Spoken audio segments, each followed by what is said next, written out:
কদর তালাশ করুন, রমজানের সবচেয়ে দামি সময়। বিষ্ণু বলেন, মান হরিমা খাইরাহা ফাকাদ হরিম, যে কদর মিস করলো সে সব মিস করলো, হি ইজ দ্য লুজার। আচ্ছা বলেন, এই বরকতের মাসে আমরা কি লুজার হতে চাই না গেইনার হতে চাই? সবাই বলেনি, বলেন এই রমাদানে আমরা লুজার হব না গেইনার হব? ইন্না আনজালনাহু ফি লাইলাতিল কদরি ওয়া মা আদরাকা মা লাইলাতুল কদর লাইলাতুল কদরি খায়রুম মিন আলফি শাহর। পড়েন আল্লাহু আকবার। লাইলাতুল কদরি খায়রুম মিন আলফি শাহর, হাজার মাসের চেয়েও সেরা। 1000 মাসে হয় 83 বছর 4 মাস। 83 বছর 4 মাস টানা ইবাদত করলে যেই সওয়াব, কদরের রাতে ইবাদত করলে অতটুকু সওয়াব আপনি পাবেন, আল্লাহ সেটা বলে নাই। আল্লাহ বলে তার চাইতে বেশি সওয়াব দিয়ে আপনার আমলনামা ভরে দিবে কে? কদর যেন মিস না হয়। 21, 23, 25, 27, 29 নাকি খালি 27? আপনারা কি খালি 27? হ্যাঁ না, ফালতামিসু ফিল আশরিল আওয়াখিরি ফিল মিনাল ভিতরি, রমজানের শেষ দশকের বেজর রাতগুলোকে কদর হিসেবে তালাশ করো। আল্লাহর হাবিব সাল্লাল্লাহু আলাইহি ওয়াসাল্লাম শেষ 10 দিন টানা ইবাদত করতেন, টানা ইবাদত।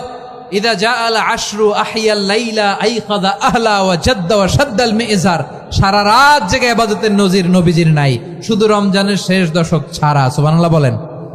নিজেও ঘুমাতেন না, ফাতেমা রাদিয়াল্লাহু তাআলা আনহু, আলী রাদিয়াল্লাহু তাআলা আনহু কাউকে ঘুমাতে দিতেন না, সবাইকে জাগিয়ে তুলতেন। আমরা সারা রাত জেগে ইবাদত করব, রাজি আছেন তো? কদর যেন আমাদের মিস না হয়। আজকে থেকেই ক্যালেন্ডারে মার্ক করে রাখেন, সব কাজ পেছনে ফেলে, সব ব্যস্ততাকে পেছনে ফেলে ইবাদতের জন্য আমরা প্রস্তুত থাকব কদরের রাতে। কোনোভাবে কদর যেন আমাদের মিস না হয়, ইনশাআল্লাহ বলেন তো সবাই?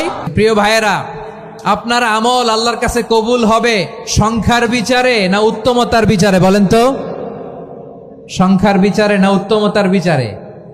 উত্তমতার বিচারে। কত চমৎকার ভাবে আপনি আল্লাহর সামনে দাঁড়াতে পারছেন এটা বিবেচ্য। রুকু সেজদাগুলো সুন্দরভাবে করবেন, রুকু থেকে সোজা হয়ে দাঁড়ানো ওয়াজিব, 2 সেজদার মাঝখানে সোজা হয়ে বসা ওয়াজিব। এই তা'দিলুল আরকান বাদ দিলে হানাফি মাযহাব মতে সৌ সেজদা দিতে হবে, অন্য মাযহাব মতে নামাজি হবে না, আপনি নামাজি হবে না। এই জন্য ধীরস্থির ভাবে তারাবির সালাত যেন আমরা আদায় করি। পারা যাবে তো ইনশাআল্লাহ? 3 নাম্বার, তাহাজ্জুদের সালাত আদায় করুন। বছরের অন্য সময় উঠতে পারি না, অনেকে বলে হুজুর উঠতে পারি না, কিন্তু রমাদানে সাহারি খাওয়ার জন্য তো ওঠাই লাগে। কি বলেন, সাহারি খান আপনারা? হ্যাঁ খান না? খান কে কে দেখি তো?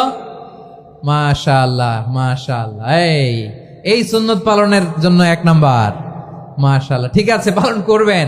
আল্লাহর হাবিব বলেন, তাসাহহারু ফা ইন্না ফিস সাহুরি বারাকা, তোমরা সাহারি খেও, কেননা সাহারির ভেতরে বরকত ঢুকায় দিয়েছে কে? একটা খেজুর, 1 গ্লাস পানি খেলেও সারা দিন আপনাকে তরতাজা রাখে কে? তো সাহারির জন্য যেহেতু উঠতেই হয়, সাহারি খাওয়ার আগে বা পরে 2 রাকাত 4 রাকাত তাহাজ্জুদ পড়া যাবে না?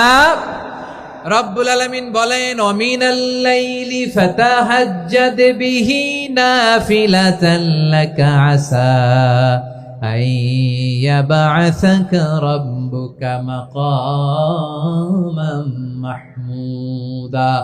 ও নবী, রাতের কিছু অংশ সময় তাহাজ্জুদের সালাত আপনি আদায় করবেন, কারণ এই তাহাজ্জুদ হলো আপনার জন্য নাফিলাতাল লাক, অতিরিক্ত ফরজ। আপনাকে মাকামে মাহমুদে অধিষ্ঠিত করবে কে? এজন্য যারা সম্মানিত হতে চান, সম্মানের আসনে যেতে চান, তাদের জন্য তাহাজ্জুদ অবধারিত। আমরা রমজানে সাহারির আগে তাহাজ্জুদ পড়তে চাই কি চাই না? এই নামাজটারে আল্লাহ বড্ড ভালোবাসেন। কেন জানেন? কারণ গভীর ঘুমকে স্যাক্রিফাইস করে আমরা এই নামাজ পড়ি। ঘুমের আরবি জানা আছে কারো? ঘুমরে আরবিতে কি বলে?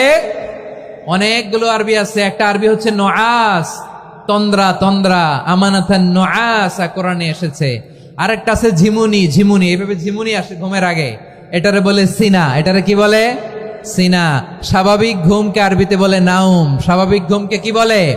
এই সিনা আর নাউমকে আল্লাহ এক আয়াতে এনেছেন, লা তাখুযুহু সিনাতু ওয়ালা নাউম। আল্লাহর তন্দ্রা নাই, ঘুম নাই, ঘুমের আগে যে তন্দ্রা আছে ওইটাও নাই। তাহলে নুআস, সিনা, নাউম পেলাম। আরেকটা ঘুমের আরবি হচ্ছে হুজুদ। চাঁপাইনবাবগঞ্জ, আওয়াজ করে বলেন আরেকটা ঘুমের আরবি কি? হুজুদ। এটা মাঝরাতের ঘুম, শেষ রাতের ঘুম, যেই ঘুমটা বড্ড মজা লাগে। কাঁথা টেনে টেনে, ব্ল্যাঙ্কেট টেনে টেনে আরেকটু ঘুমাইতে মন চায়, আরেকটু, আর 1 মিনিট, আর 2 মিনিট, এরকম একটা মজার ঘুম শেষ রাতে আছে না নাই?